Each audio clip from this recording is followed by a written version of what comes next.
Okay. Crazy. Okay, the world's hearing you guys. We are live, huh? Yeah. I think so. Hey. Yeah, wave to Happy Cat and see if she waves back. I think Abigail got the food thing taken care of, so joining us soon. Did you see your favorite Chuck Grassley was right behind the president there, Brain? Oh, and there's our... Kavanaugh, yeah. Yes.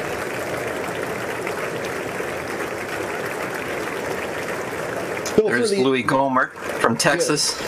For the audience sake, we're here doing the Mystery Science Theater for the State of the Union 2019. Secret Squirrels style, you know, so hang on. Yeah, it could be a rough ride.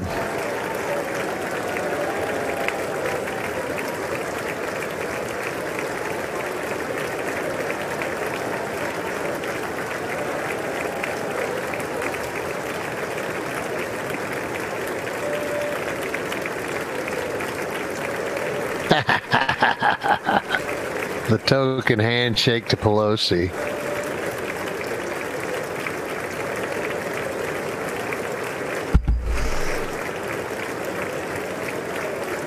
You know, he's got to be laughing inside when he does stuff like that, when he shakes her hand in public like that. He's used to playing the game, you know, in all kinds of ways. Not as a politician, but as a developer, right. And meeting with guys that, you know, are opposing him. But he's got to do the public relations thing and smile and shake hands and do all that. I think, you know, his personality is just made to order for this kind of stuff.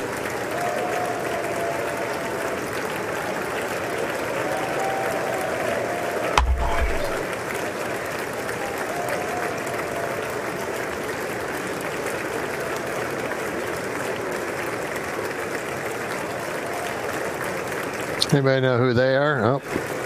Are we getting the same feed? We're watching Fox. I'm watching Fox now, too. Okay.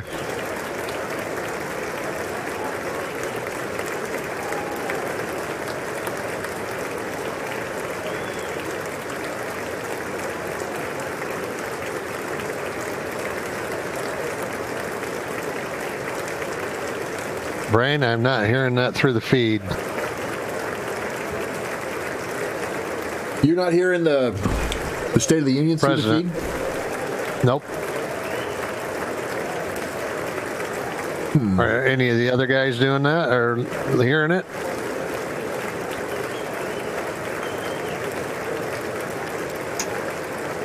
No, I'm hearing the clapping in my headphones. But not through YouTube. Okay, but are you... That's the question. Is it making it all the way to YouTube? Madam Speaker. Mr. I am Vice now. President, members of It's a delay. The First Lady of the United States, Mr. Vice President, members of Congress, the First Lady of the United States. Flotus! Yeah, we're on a delay. Hi, Flotus. And my fellow Americans, we meet tonight at a moment of unlimited potential. Oh, the Democrats are standing. I stand here ready to work with you to achieve historic breakthroughs for all. As we begin a new Congress, millions of our fellow citizens are watching us now gathered in this great chamber, hoping that we will govern not as two fellow citizens are watching us now gathered in this great chamber, hoping that we will govern not as two parties, but as one nation. There's that call for unity.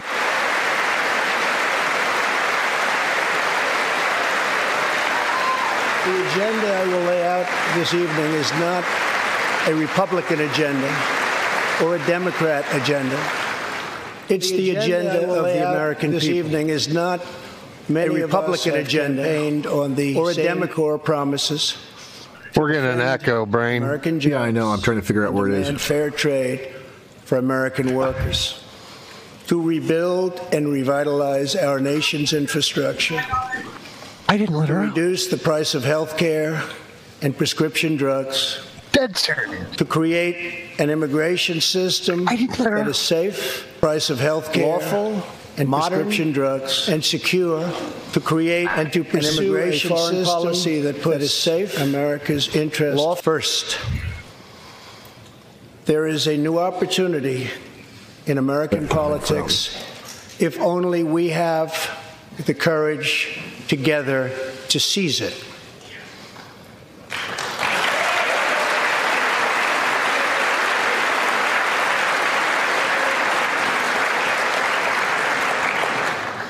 Victory is not winning for our party.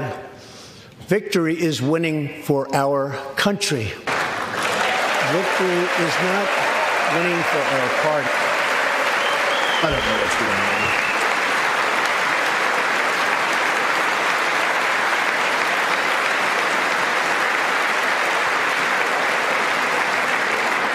This year, America will recognize two important anniversaries.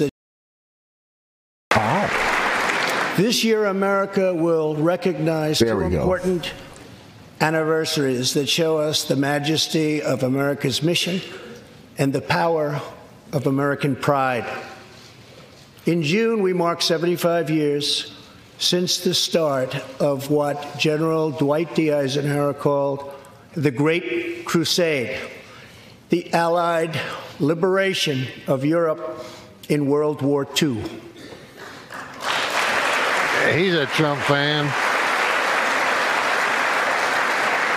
On D-Day, June 6, 1944, 15,000 young American men jumped from the sky and 60,000 more stormed in from the sea to save our civilization from tyranny. Here with us tonight are three of those incredible heroes. Private First Class Joseph Riley, Staff Sergeant Irving Locker, and Sergeant Herman Zaitchik. Please.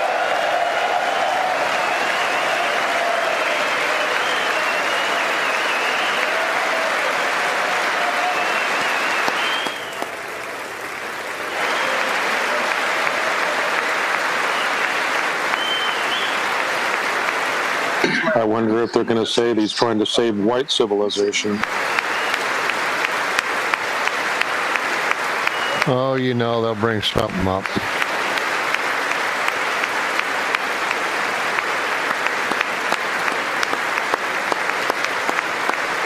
Buzz. All right. Gentlemen, we salute you. In 2019, we also celebrate 50 years since brave young pilots flew 250,000 miles through space to plant the American flag on the face of the moon. Half a century later, we are joined by one of the Apollo 11 astronauts who planted that flag, Buzz Aldrin.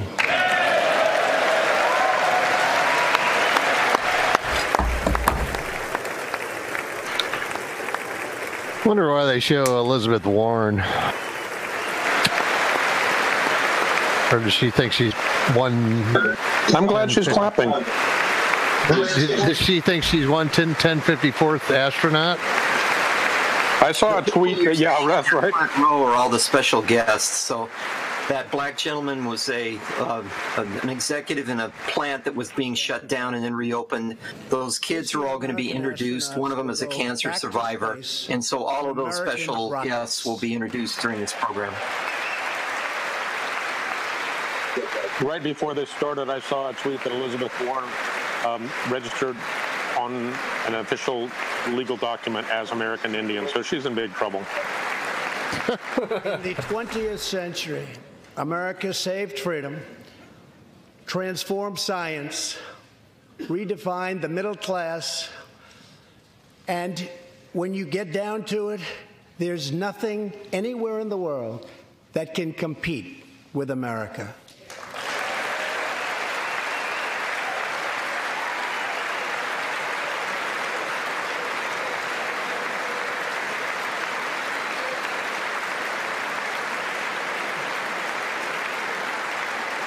Now we must step boldly and bravely into the next chapter of this great American adventure, and we must create a new standard of living for the 21st century. An amazing quality of life for all of our citizens is within reach. We can make our communities safer, our families stronger, our culture richer, our faith deeper, and our middle class bigger and more prosperous than ever before. Hey, look who it is.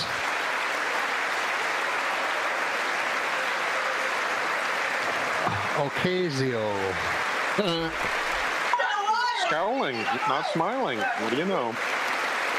And not standing. Indeed. But we must reject the politics of revenge, resistance, and retribution, and embrace the boundless potential of cooperation, compromise, and the common good. That'll be the line. That'll be the main line, I think.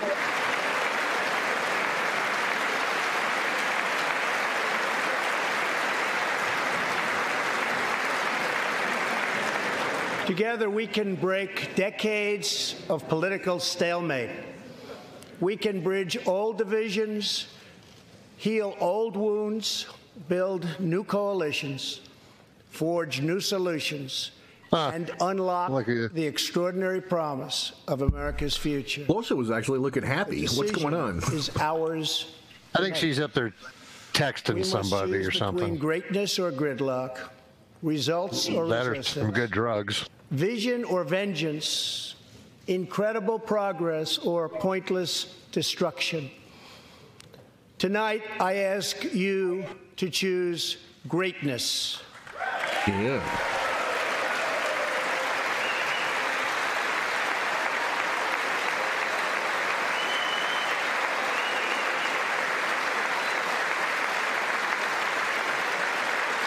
I'm excited to see what he's got in store for us tonight. Over the last 2 years, my administration has moved with urgency and historic speed to confront problems neglected by leaders of both parties over many decades. In just over 2 years since the election, we have launched an unprecedented economic boom, a boom that has rarely been seen before. There's been nothing like it. We have created 5.3 million new jobs and, importantly, added 600,000 new manufacturing jobs, something which almost everyone said was impossible to do. But the fact is, we are just getting started.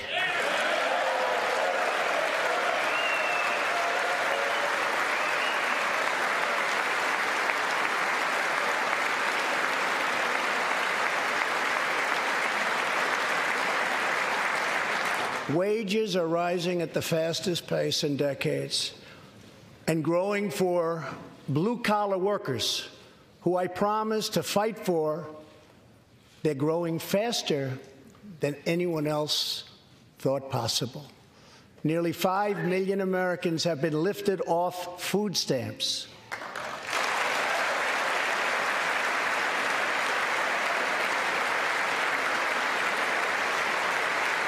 Interesting to see the Democrat expressions of that line. They weren't so happy.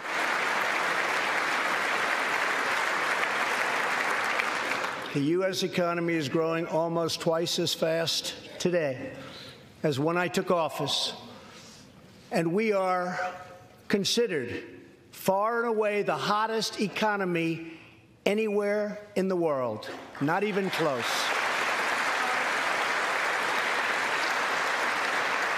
Unemployment has reached the lowest rate in over half a century.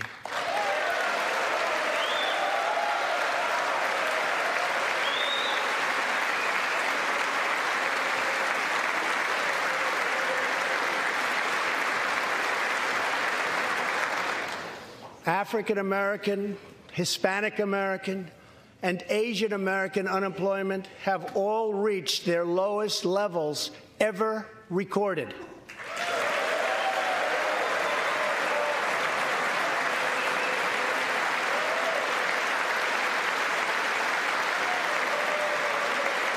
I know most people care about the economy, but for me, it's not as important as getting the media out of there. Unemployment for Americans with disabilities has also reached an all-time low.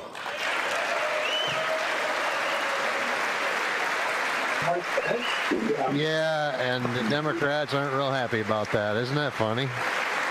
More people are working now than at any time in the history of our country. 157 million people at work. Says he's got the magic wand because he knows how to present a massive these tax cut statistics for working families and doubled the child tax credit.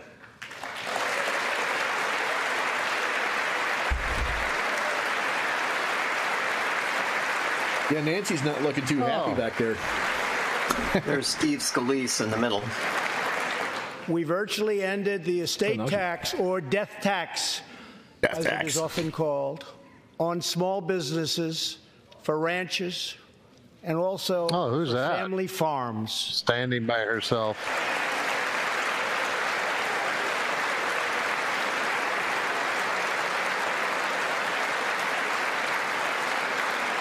We eliminated the very unpopular Obamacare individual mandate penalty.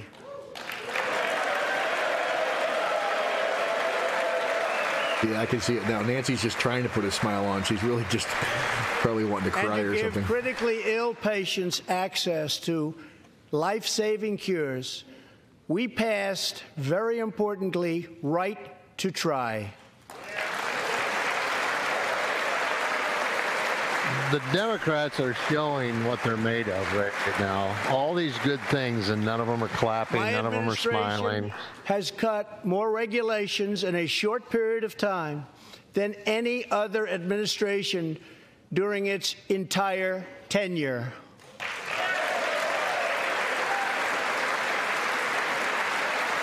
That's Joe Theismann. Companies are coming back to our country in large numbers, thanks to our historic reductions in taxes and regulations. Oh, she's clapping. And we have Pelosi's clapping. A revolution in American energy. The United States is now the #1 producer of oil and natural gas anywhere in the world.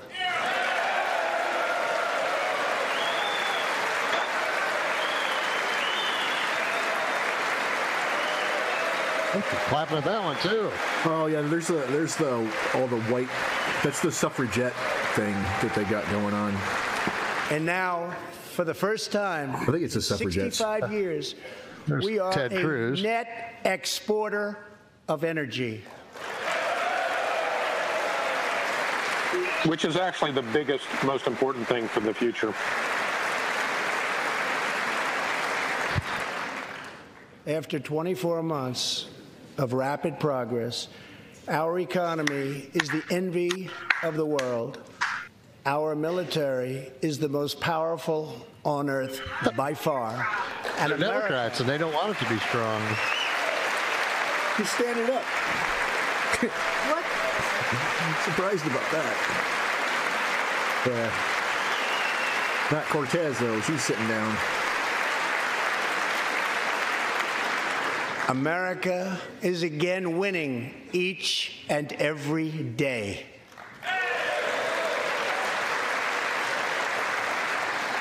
Members of Congress, the state of our union is strong. Woo! Yip, yip, yip. Whoop, whoop. She keeps clapping. Huh. Yeah, the Dems are stopped clapping at this point, I guess.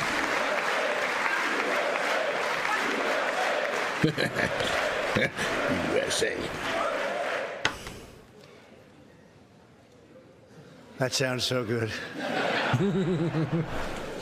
Our country is vibrant, and our economy is thriving like never before. On Friday, it was announced that we added another 304,000 jobs last month alone, almost double the number expected. Oh, shit.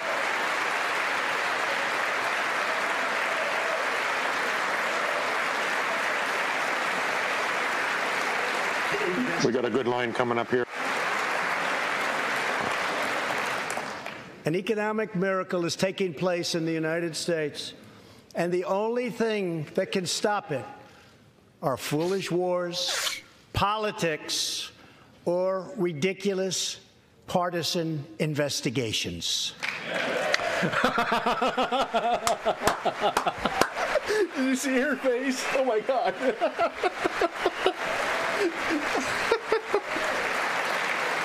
I see Nancy Pelosi looking over. There is going to be peace and legislation. There cannot be war and investigation. It just doesn't work that way. We must be united at home to defeat our adversaries abroad. This new era of cooperation can start with finally confirming the more than 300 highly qualified nominees who are still stuck in the Senate, in some cases years and years waiting. Not right.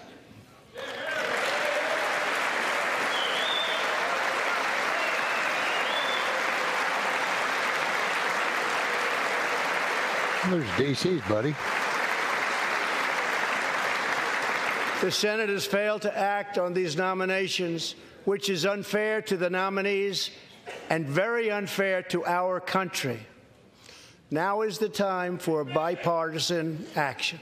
Believe it or not, we have already proven that that's possible.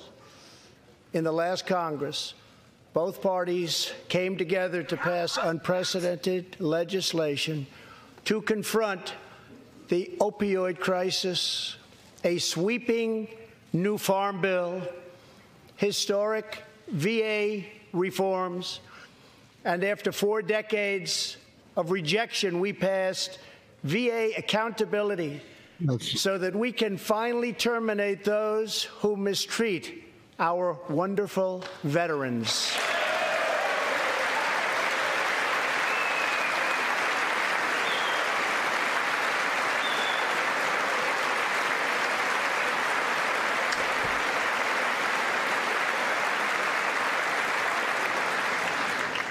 And just weeks ago, both parties united for groundbreaking criminal justice reform. They said it couldn't be done.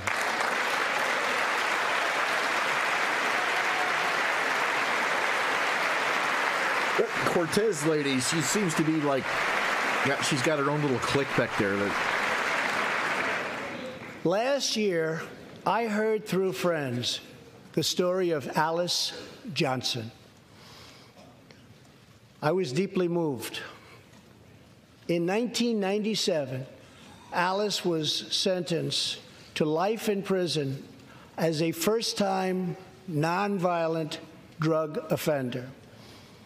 Over the next 22 years, she became a prison minister, inspiring others to choose a better path. She had a big impact on that prison population and far beyond. Alice's story underscores the disparities and unfairness that can exist in criminal sentencing and the need to remedy this total injustice. She served almost that 22 years and had expected to be in prison for the remainder of her life. For one drug offense? In June, I commuted Alice's sentence. When I saw Alice's beautiful family greet her at the prison gates, hugging and kissing and crying and laughing, I knew I did something right. Alice is with us tonight, and she is a terrific woman. Terrific. Alice, please.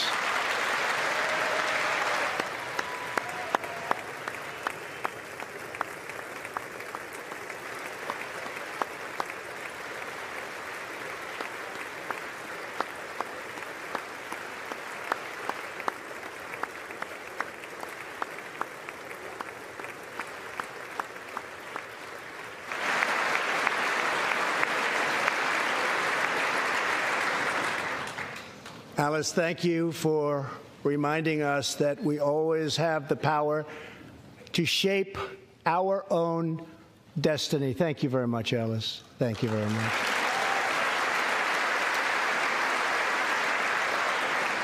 That's going to be impossible for the Dems. My administration worked closely with members of both parties to sign the First Step Act into law. Big deal. It's a big deal.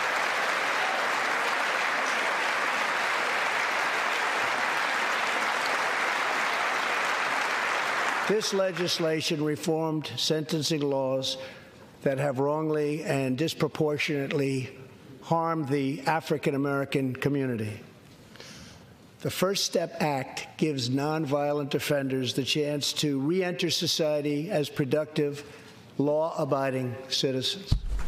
Now, states across the country are following our lead. America is a nation that believes in redemption. We are also joined tonight by Matthew Charles from Tennessee. In 1996, at the age of 30, Matthew was sentenced to 35 years for selling drugs and related offenses. Over the next 2 decades, he completed more than 30 Bible studies, became a law clerk, and mentored many of his fellow inmates. Now Matthew is the very first person to be released from prison under the First Step Act.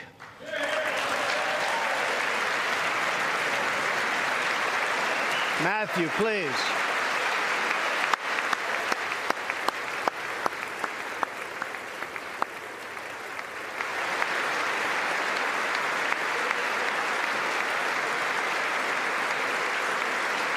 Here we go. Now he gets into the border. Thank you, Matthew. Welcome home.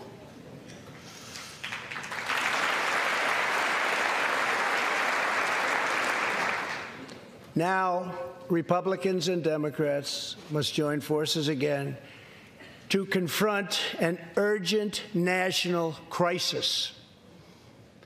Congress has 10 days left to pass a bill that will fund our government, protect our homeland, and secure our very dangerous southern border.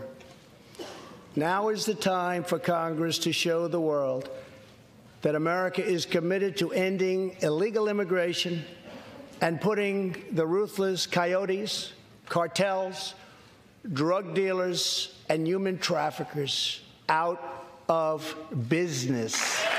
That means you, Nancy.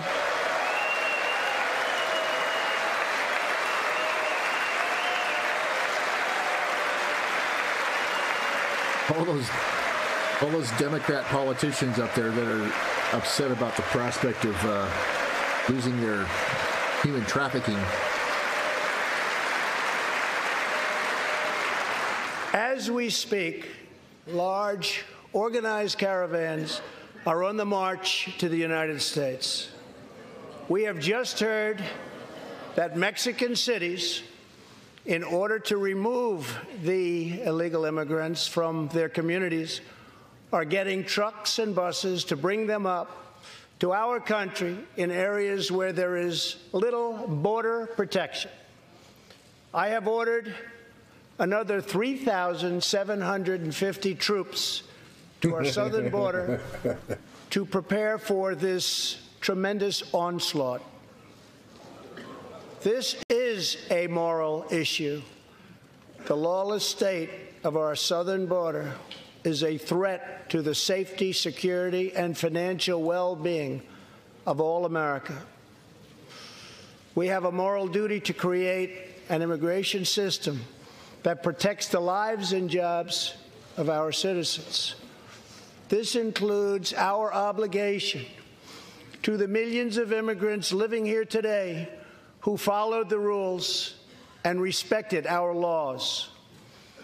Legal immigrants enrich our nation and strengthen our society in countless ways.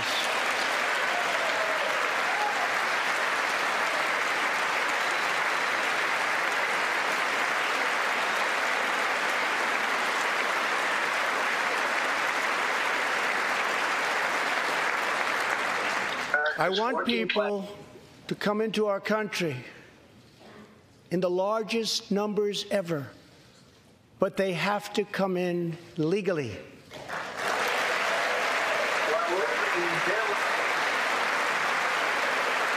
She's going to bite her own lip off.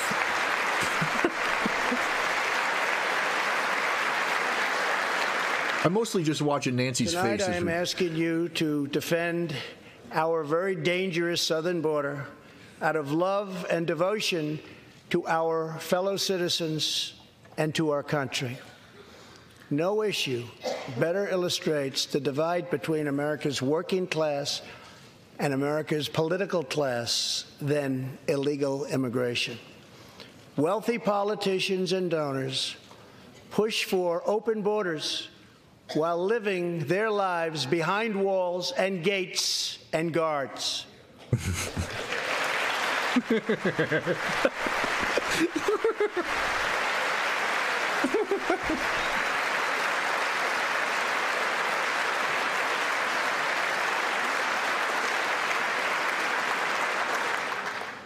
Meanwhile, working-class Americans are left to pay the price for mass illegal immigration.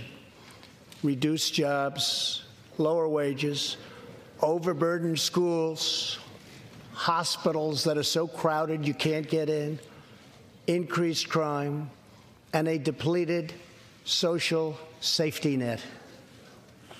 Tolerance for illegal immigration is not compassionate. It is actually very cruel. Brilliant. One of the things I'm noticing is how 1 in 3 women is these applause lines are amazing. On the long journey north. Smugglers use migrant children as human pawns to exploit our laws and gain access to our country. Human traffickers and sex traffickers take advantage of the wide open areas between our ports of entry to smuggle thousands of young girls and women into the United States and to sell them into prostitution and modern-day slavery. Tens of thousands of innocent Americans are killed by lethal drugs that cross our border and flood into our cities, including meth, heroin, cocaine, and fentanyl. The savage gang, MS-13, now operates in at least 20 different American states, and they almost all come through our southern border. Just yesterday, an MS-13 gang member was taken into custody for a fatal shooting on a subway platform in New York City. We are removing these gang members by the thousands, but until we secure our border, they're going to keep streaming right back in. Year after year, countless Americans are murdered by criminal, illegal aliens. I've gotten to know many wonderful angel moms and dads and families. No one should ever have to suffer the horrible heartache that they have had to endure. Here tonight is Deborah Bissell. Just 3 weeks ago, Deborah's parents, Gerald and Sharon, were burglarized and shot to death in their Reno, Nevada home by an illegal alien. They were in their 80s and are survived by 4 children, 11 grandchildren, and 20 great-grandchildren. Also here tonight are Gerald and Sharon's granddaughter, Heather, and great-granddaughter, Madison. To Deborah, Heather, Madison, please stand. Few can understand your pain. Thank you, and thank you for being here. Thank you very much.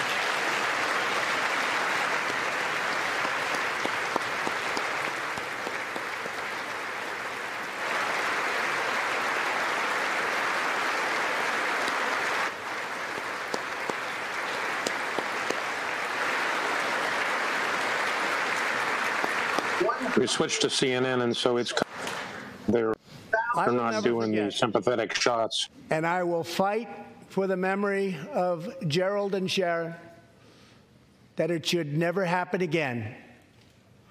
Not one more American life should be lost because our nation failed to control its very dangerous border. In the last 2 years, our brave ICE officers made 266,000 arrests of criminal aliens, including those charged or convicted of nearly 100,000 assaults, 30,000 sex crimes, and 4,000 killings or murders. We are joined tonight by one of those law enforcement heroes, ICE Special Agent Elvin Hernandez. When Elvin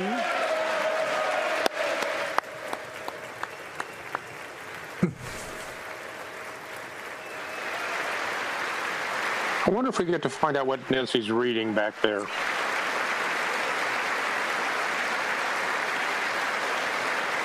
Probably the speech. They probably gave him out ahead of time. Was a boy. That's what I'm thinking. I'm thinking she's looking for stuff that she doesn't want to stand for. Republic. It's one of the envelopes from the Bush funeral. Told his dad he wanted to become a special Too many agent. pages. Today, he leads investigations into the scourge of international sex trafficking. Elvin says that if I can make sure these young girls get their justice, I've really done my job. Thanks to his work and that of his incredible colleagues, more than 300 women and girls have been rescued from the horror of this terrible situation. And more than 1,500 sadistic traffickers have been put behind bars.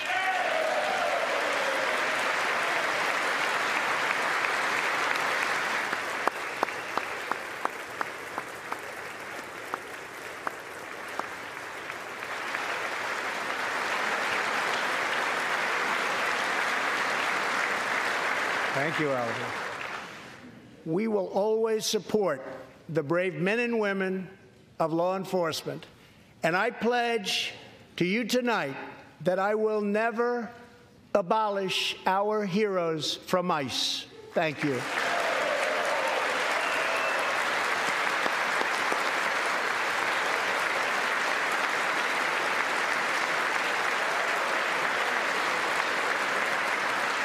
So those guys in the front on the has sent to side that's not standing, who are those? Proposal to end is that like Senate in the front and House in the back or something?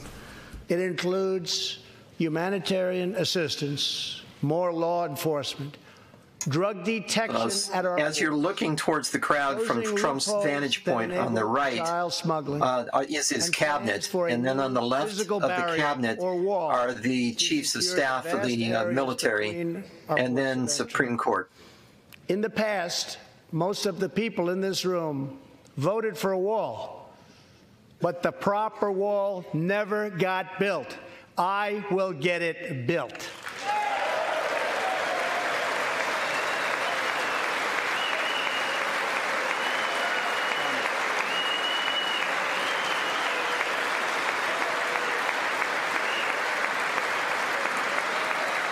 I suppose Supreme Court justices are allowed to show emotion, right?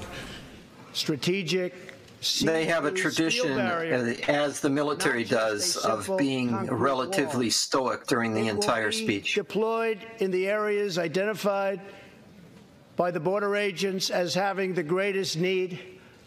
And these They're supposed to be non-political. Tell you, where walls go up, illegal crossings go way, way down.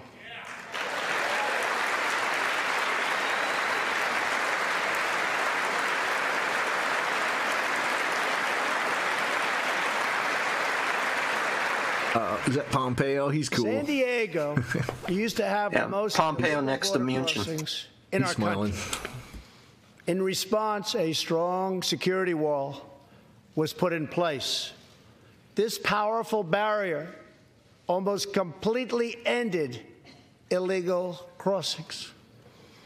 The border city of El Paso, Texas, used to have extremely high rates of violent crime, one of the highest in the entire country, and considered one of our nation's most dangerous cities. Now, immediately upon its building, with a powerful barrier in place, El Paso is one of the safest cities in our country. Simply put, walls work and walls save lives. Yeah, Nancy.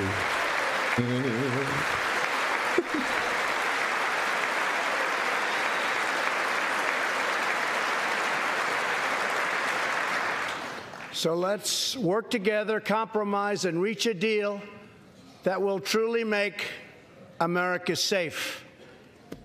As we work to defend our people's safety, we must also ensure our economic resurgence continues at a rapid pace. No one has benefited more from our thriving economy than women, who have filled 58% of the newly created jobs last year.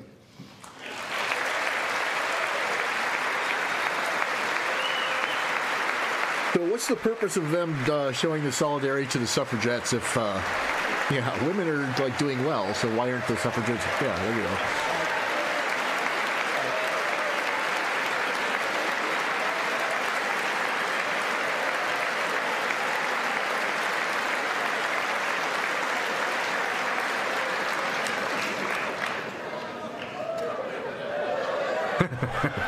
You weren't supposed to do that. Thank you very much. Thank you very much. All Americans can be proud that we have more women in the workforce than ever before.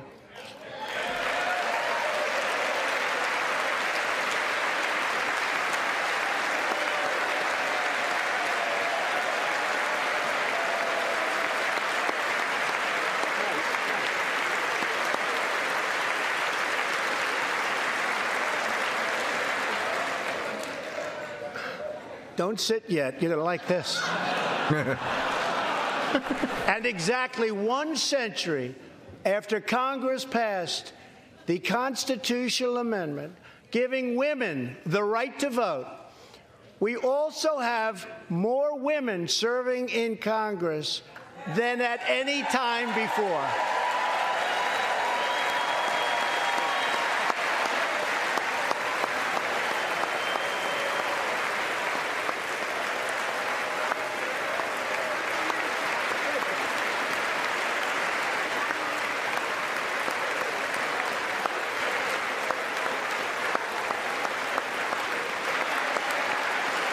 They put the "gur" in girl.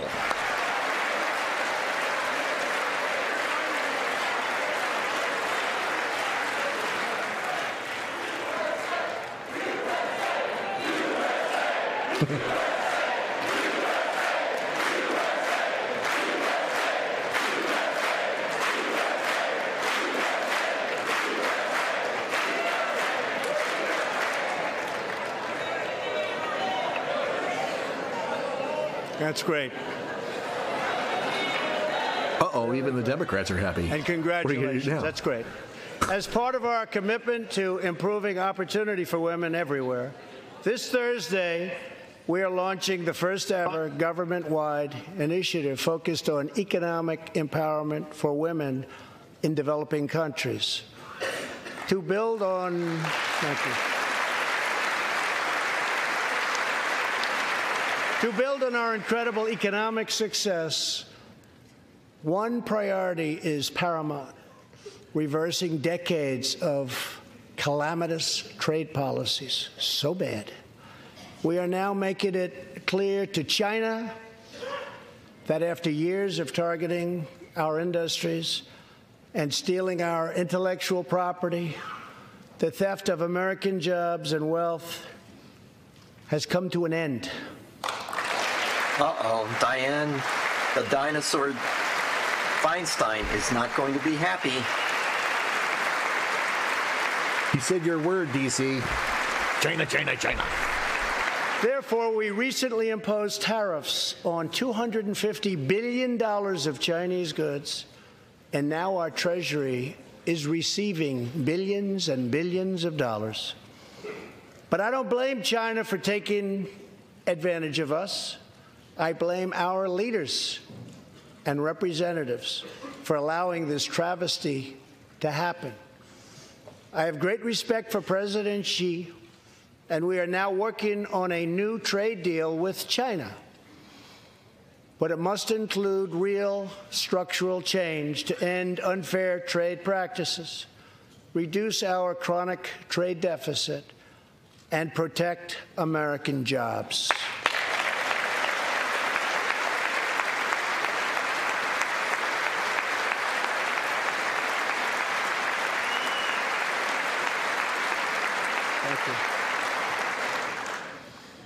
Another historic trade blunder was the catastrophe known as NAFTA.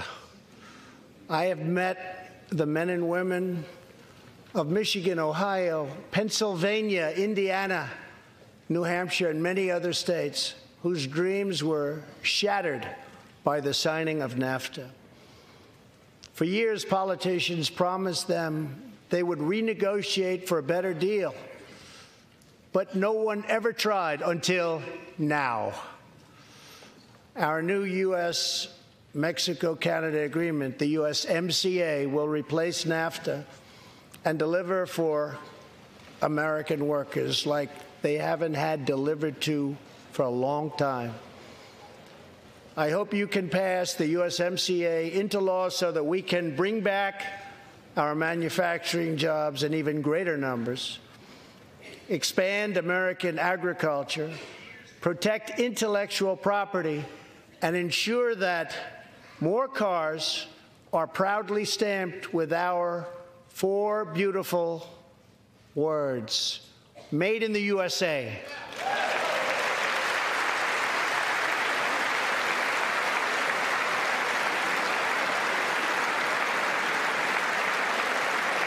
Is Feinstein in that crowd? Tonight, I am also asking you to pass the United States Reciprocal Trade Act. Is your driver in the crowd? So that if another country places an unfair tariff on an American product, we can charge them the exact same tariff on the exact same product that they sell to us. Reciprocity, Nancy.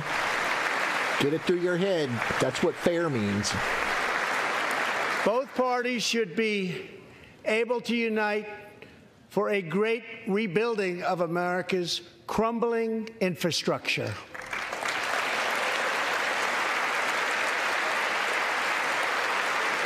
They can't admit they would rather sell it off. I know that Congress is eager to pass an infrastructure bill, and I am eager to work with you on legislation to deliver new and important infrastructure investment, including investments in the cutting-edge industries of the future. This is not an option. This is a necessity. The next major priority for me and for all of us should be to lower the cost of health care and prescription drugs and to protect patients with pre-existing conditions. Nancy's actually standing up for this, clapping. And then CNN is showing Romney clapping, kind of unenthusiastically. Already as a result of my administration's efforts in 2018, drug prices experienced their single largest decline in 46 years. Does that mean Big Pharma's going down?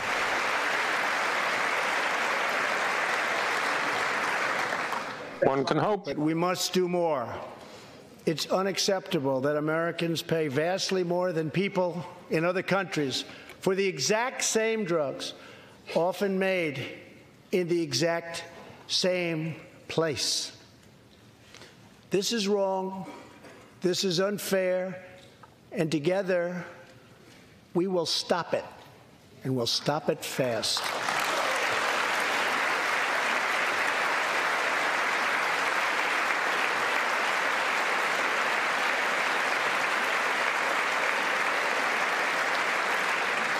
I am asking Congress to pass legislation that finally takes on the problem of global freeloading and delivers fairness and price transparency for American patients, finally.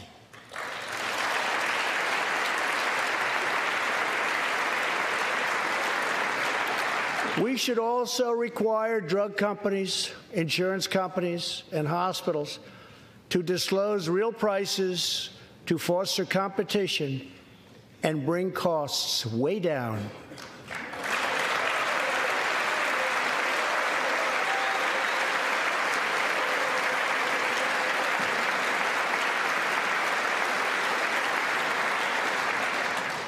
No force in history has done more to advance the human condition than American freedom.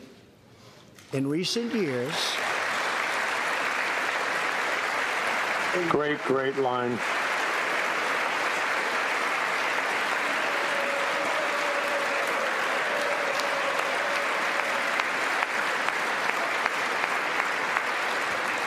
Seb Gorka just tweeted, this is the greatest political jiu-jitsu he's seen. In the fight against HIV and AIDS, scientific breakthroughs have brought a once distant dream within reach. My budget will ask Democrats and Republicans to make the needed commitment to eliminate the HIV epidemic in the United States within 10 years. We have made incredible strides, incredible.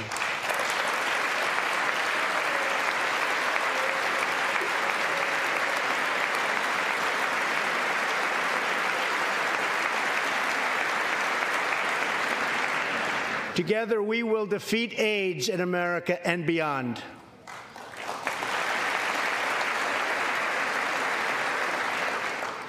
Tonight, I am also asking you to join me in another fight that all Americans can get behind, the fight against childhood cancer.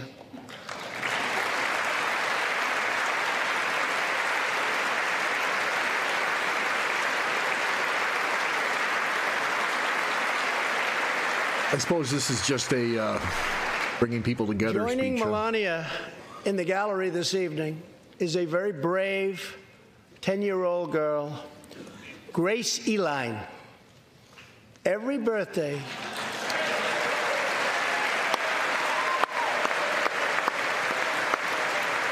He's purposely making it very hard to oppose this speech.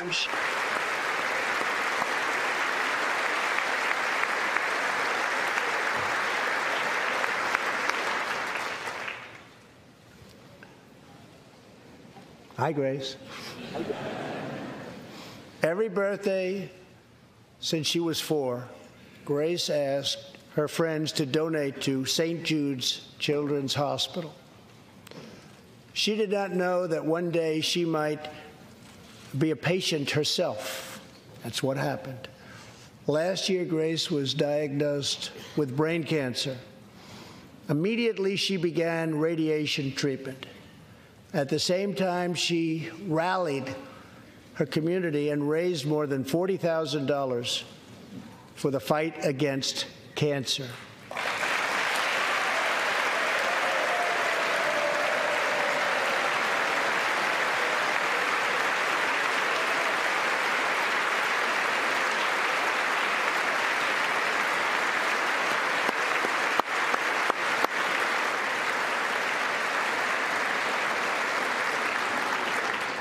When Grace completed treatment last fall, her doctors and nurses cheered. They loved her. They still love her.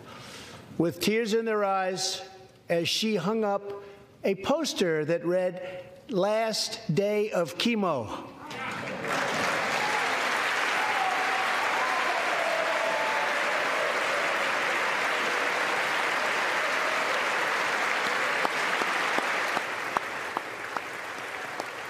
This is.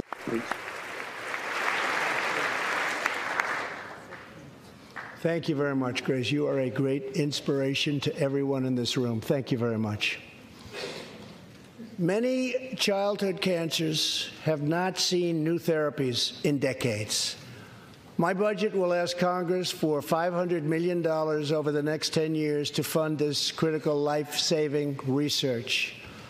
To help support working parents, the time has come to pass school choice for Americans' children.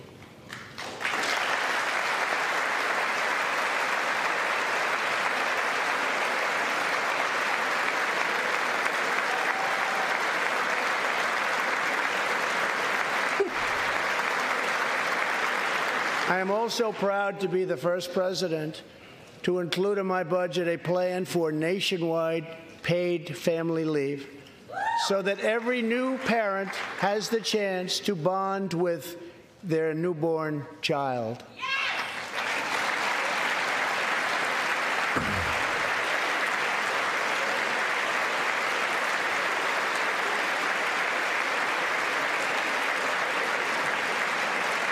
There could be no greater contrast to the beautiful image of a mother holding her infant child than the chilling displays our nation saw in recent days.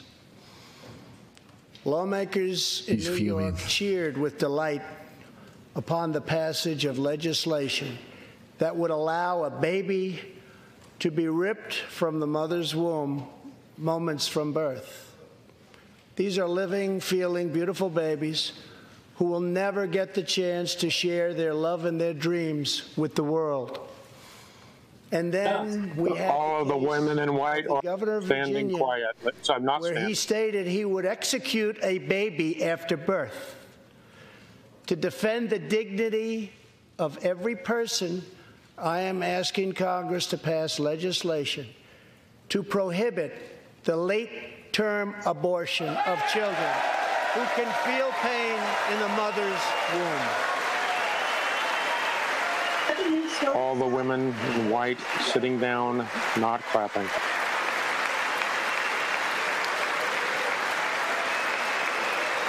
So why are the Republican women wearing red? What's that about? Flashy, I guess. Great again.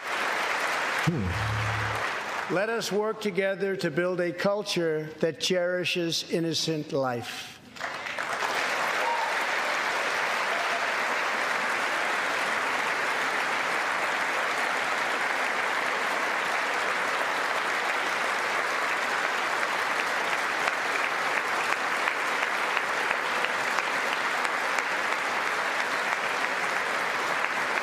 and now transitioning to the and let us reaffirm a fundamental truth. All children, born and unborn, are made in the holy image of God. The final part of my agenda is to protect American security. Over the last 2 years, we have begun to fully rebuild the United States military with $700 billion last year and $716 billion this year. We are also getting other nations to pay their fair share. Finally.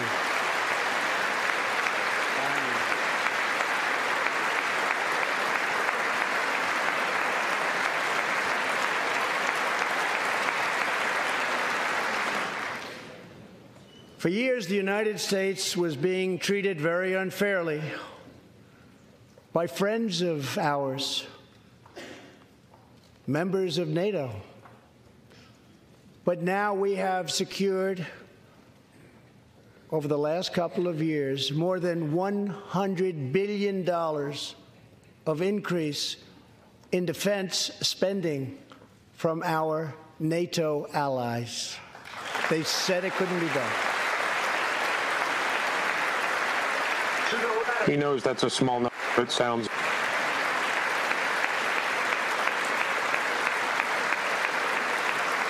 As part of our military buildup, the United States is developing a state-of-the-art missile defense system. Under my administration, we will never apologize for advancing America's interests. For example, decades ago, the United States entered into a treaty with Russia in which we agreed to limit and reduce our missile capability. While we followed the agreement and the rules to the letter, Russia repeatedly violated its terms. It's been going on for many years. That is why I announced that the United States is officially withdrawing from the Intermediate Range Nuclear Forces Treaty, or INF Treaty. Perhaps... Are we going to bomb Germany or what? No use having a treaty when you're the only party abiding to it and the enemy is using it as an opportunity to build their forces. We really have no choice. But he's Putin's puppet. Perhaps we can that's right. negotiate a different agreement, adding China and others. Or perhaps we can't, in which case we will outspend and out-innovate all others by far.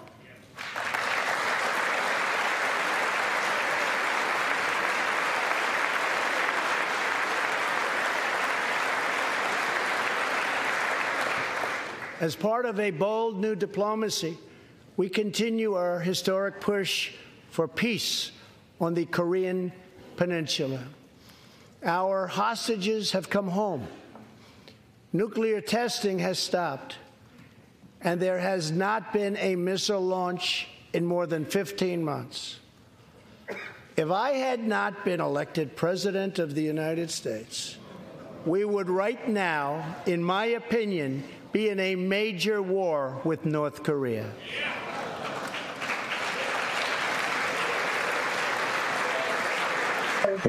Statement, probably true, though. Much work remains to be done, but my relationship with Kim Jong-un is a good one. Chairman Kim and I will meet again on February 27th and 28th in Vietnam.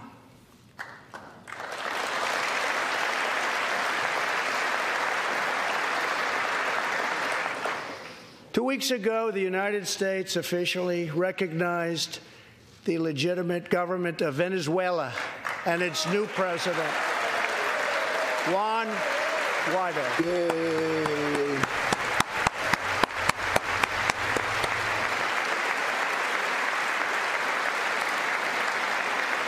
We stand with the Venezuelan people in their noble quest for freedom and we condemn the brutality of the Maduro regime, whose socialist policies have turned that nation from being the wealthiest in South America into a state of abject poverty and despair. Oh, there's some great shots coming up of Bernie Sanders, and I hope they show up Ocasio-Cortez. We are alarmed by the new calls to adopt socialism in our country. America was Nancy, we don't want socialism. Liberty and independence, and not government coercion, domination, and control. We are born free, and we will stay free. Woo! Woo! Mega! Where's Bandit?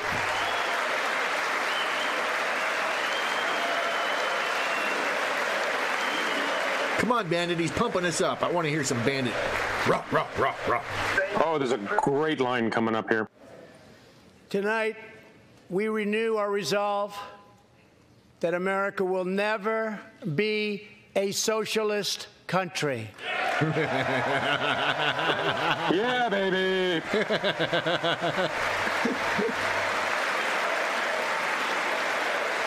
There's Bernie. Dude. One of the most complex set of challenges we face and have for many years is in the Middle East.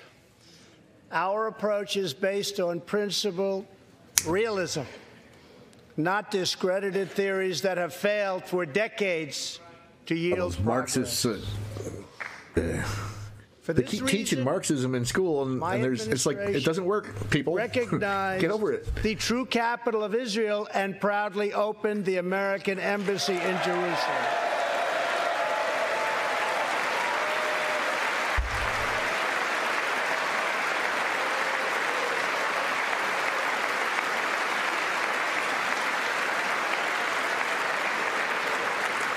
Our brave troops have now been fighting in the Middle East for almost 19 years. In Afghanistan and Iraq, nearly 7,000 American heroes have given their lives. More than 52,000 Americans have been badly wounded. We have spent more than $7 trillion in fighting wars in the Middle East. As a candidate for president, I loudly pledged a new approach. Great nations do not fight endless wars.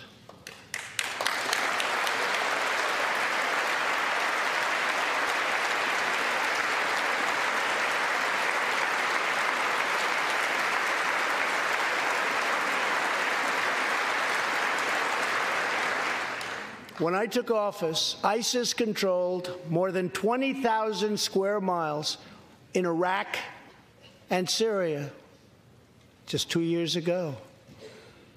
Today, we have liberated virtually all of the territory from the grip of these bloodthirsty monsters. Now, as we work with our allies to destroy the remnants of ISIS, it is time to give our brave warriors in Syria a warm welcome home. I have also accelerated our negotiations to reach, if possible, a political settlement in Afghanistan. The opposing side is also very happy to be negotiating. Our troops have fought with unmatched valor, and thanks to their bravery, we are now able to pursue a possible political solution to this long and bloody conflict.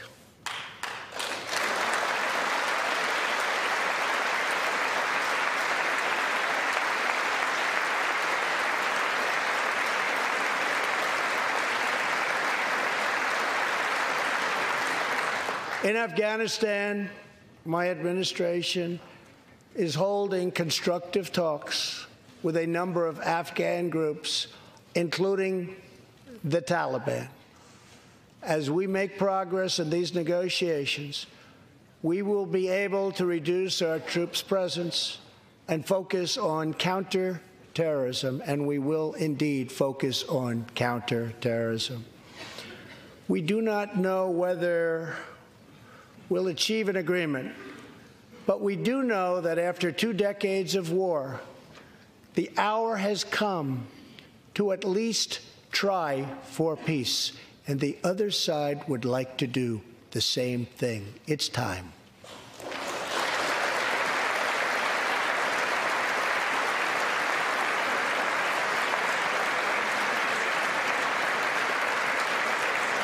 Above all, friend and foe alike must never doubt this nation's power and will to defend our people. 18 years ago, violent terrorists attacked the USS Cole, and last month, American forces killed one of the leaders of that attack.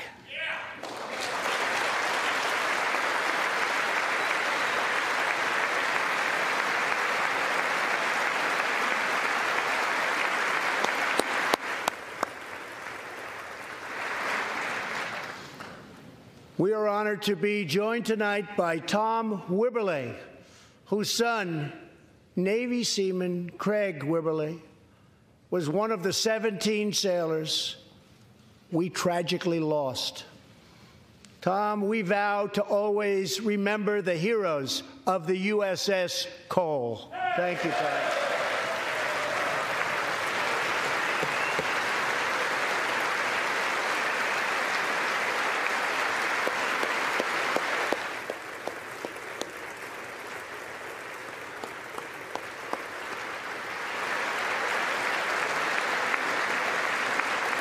My administration has acted decisively to confront the world's leading state sponsor of terror, the radical regime in Iran. It is a radical regime. They do bad, bad things. To ensure this corrupt dictatorship never acquires nuclear weapons, I withdrew the United States from the disastrous Iran nuclear deal.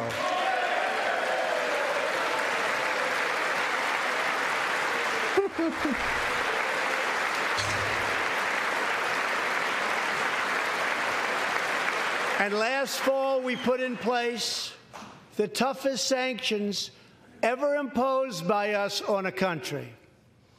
We will not avert our eyes from a regime that chants death to America and threatens genocide against the Jewish people.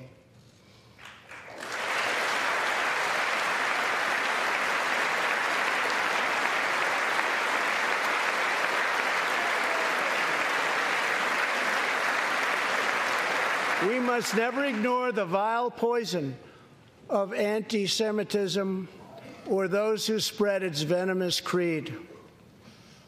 With one voice, we must confront this hatred anywhere and everywhere it occurs. Just months ago, 11 Jewish Americans were viciously murdered in an anti-Semitic attack on the Tree of Life Synagogue in Pittsburgh. SWAT officer Timothy Mattson raced into the gunfire and was shot 7 times chasing down the killer, and he was very successful. Timothy has just had his 12th surgery, and he's going in for many more. He survived 7 shots? To be here with us tonight. Officer Mattson, please. Wow.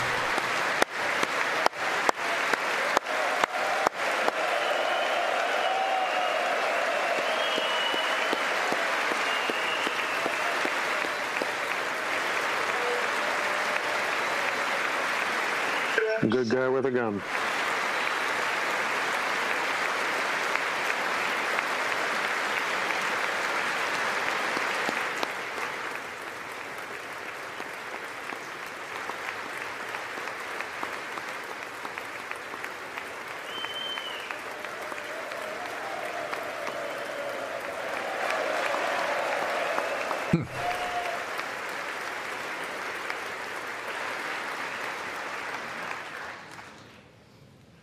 Thank you. We are forever grateful. Thank you very much.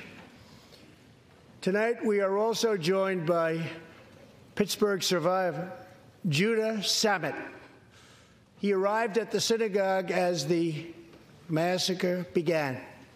But not only did Judah narrowly escape death last fall, more than 7 decades ago, he narrowly survived the Nazi concentration camps. Today is Judah's 81st birthday.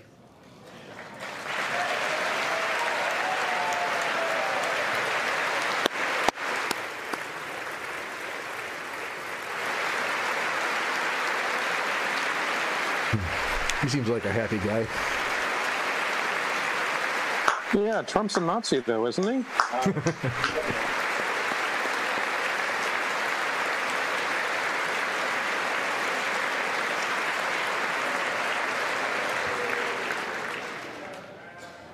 Kind of looks like everybody's favorite grandpa.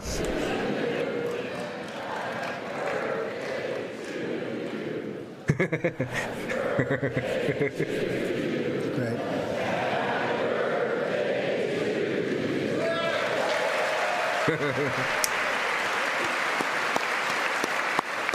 That's got to be a State of the Union.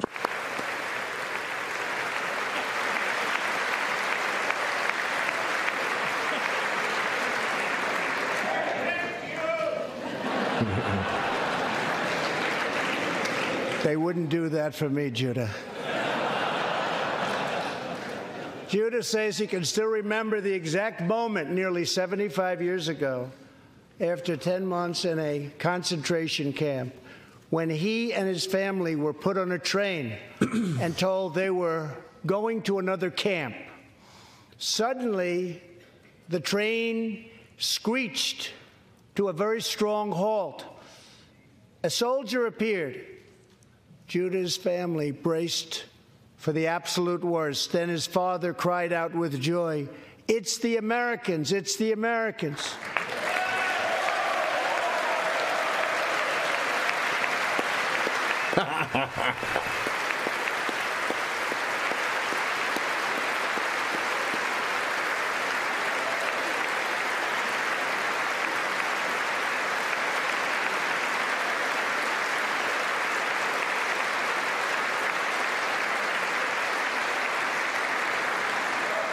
Thank you. A second Holocaust survivor who is here tonight, Joshua Kaufman, was a prisoner at Dachau. He remembers watching through a hole in the wall of a cattle car as American soldiers rolled in with tanks. To me, Joshua recalls, the American soldiers were proof that God exists, and they came down from the sky. They came down from heaven. I began this evening by honoring 3 soldiers who fought on D-Day in the Second World War. One of them was Herman Zaitchik. But there is more to Herman's story.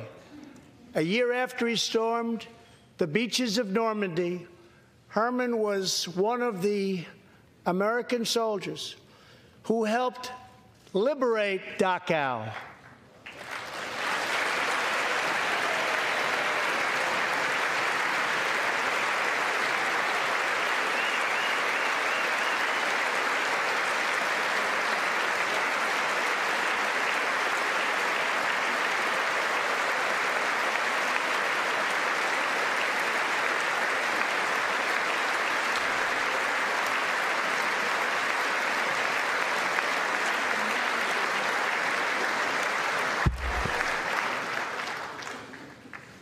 He was one of the Americans who helped rescue Joshua from that hell on earth.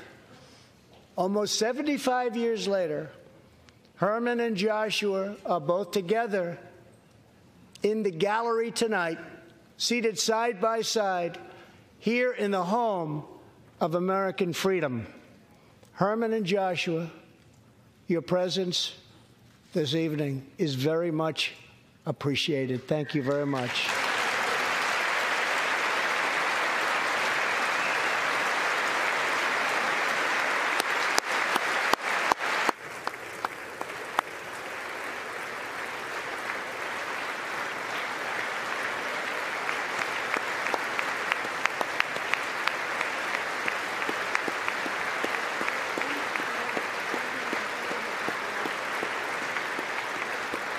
I can pretty much guarantee that seeing this is all just propaganda. When American soldiers set out beneath the dark skies over the English Channel in the early hours of D-Day 1944, they were just young men of 18 and 19 hurtling on fragile landing craft toward the most momentous battle in the history of war. They did not know if they would survive the hour. They did not know if they would grow old. But they knew that America had to prevail. Their cause was this nation and generations yet unborn. Why did they do it? They did it for America. They did it for us. Everything that has come since our triumph over communism, our giant leaps of science and discovery, our unrivaled progress towards equality and justice, all of it is possible thanks to the blood and tears and courage and vision of the Americans who came before. Think of this Capitol.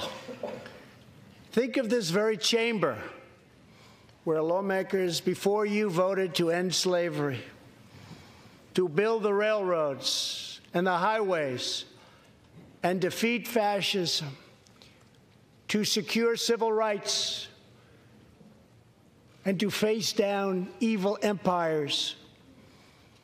Here tonight, we have legislators from across this magnificent republic. You have come from the rocky shores of Maine and the volcanic peaks of Hawaii, from the snowy woods of Wisconsin and the red deserts of Arizona, from the green farms of Kentucky and the golden beaches of California. Together, we represent the most extraordinary nation in all of history. What will we do with this moment? How will we be remembered? I ask the men and women of this Congress, look at the opportunities before us. Our most thrilling achievements are still ahead. Our most exciting journeys still await. Our biggest victories are still to come. We have not yet begun to dream. We must choose whether we are defined by our differences or whether we dare to transcend them. We must choose whether we squander our great inheritance or whether we proudly declare that we are Americans. We do the incredible. We defy the impossible. We conquer the unknown. This is the time to reignite the American imagination. This is the time to search for the tallest summit and set our sights on the brightest star. This is the time to rekindle the bonds of love and loyalty and memory that link us together as citizens, as neighbors, as patriots. This is our future, our fate, and our choice to make. I am asking you to choose greatness. No matter the trials we face, no matter the challenges to come, we must go forward together. We must keep America first in our hearts. We must keep freedom alive in our souls. And we must always keep faith in America's destiny. That one nation, under God, must be the hope and the promise and the light and the glory among all the nations of the world. Thank you, God bless you, and God bless America. Thank you very much. Thank you.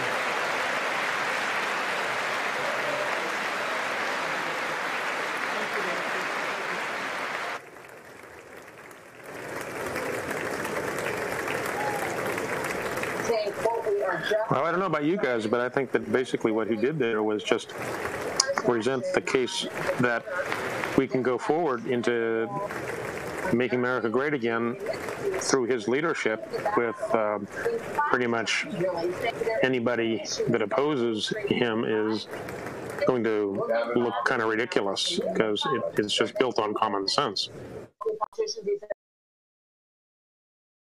You know, he's definitely going after the moderate Democrats. So,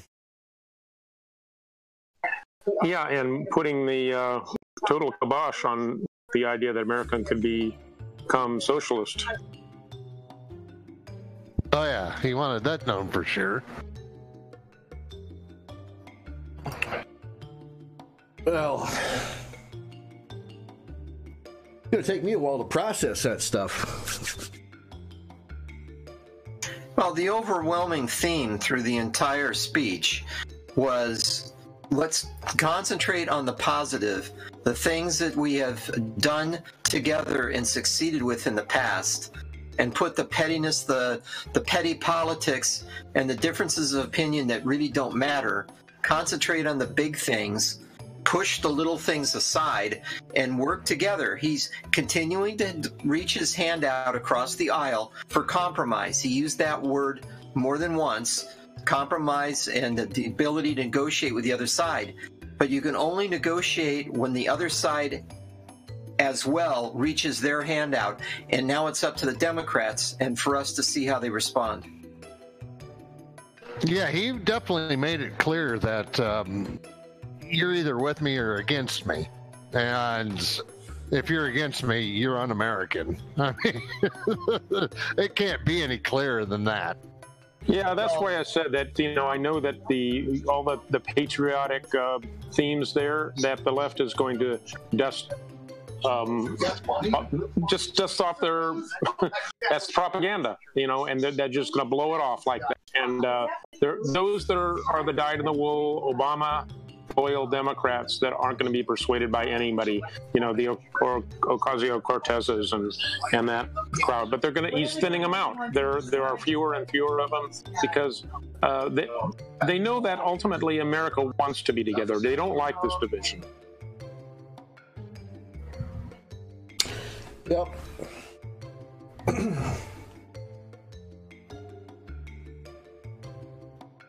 What killed me was when he was talking about the amount of women working and the amount of women in Congress and everything else, and all those suffrage members in the white all finally decided to get up and clap, and it was almost like they were looking at each other going, yeah, if we don't get up and clap for this one, we're going to look pretty bad.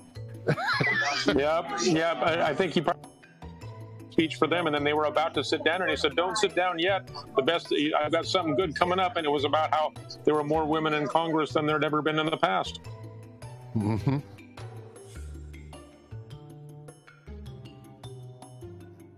Well, I'm excited to see how the news cycle is going to shape up this week. What do you think is going to come? Got a couple more days in the week. What do you think? What do you think we're going to see in the news? Well, obviously they're going to pick on this all they can and turn it around on him as much as they can. But as far as real news, I don't know what's going to be happening. How many days until we got 10 days until the 15th. And wasn't something supposed to be happening before that? Something's supposed to happen on Friday, I think. What's this? This is yeah, Friday is the possible end of the Mueller investigation coming, and some people mentioned the 8th, and we don't know for sure.